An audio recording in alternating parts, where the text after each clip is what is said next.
السلام عليكم. نعم، مشروع غار جبيلات لا جدوى منه، بما أنه مشروع ما حضرش فيه الرومي، مالغري حضر فيه الشينوي، واللي ما حضرش فيه الرومي أكيد سيكون مشروع لا جدوى منه. مع أنه في الأول كان مليح، لكن كي ما احتجتوش مركز دراسات اون فرونسي واندارت اون اونجلي فلا جدوى منه.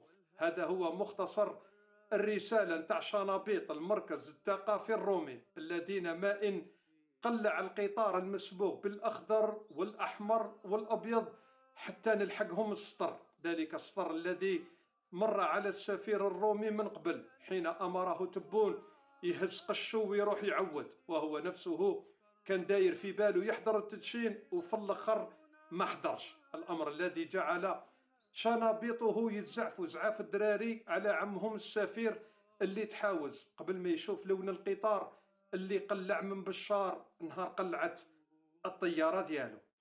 سلام.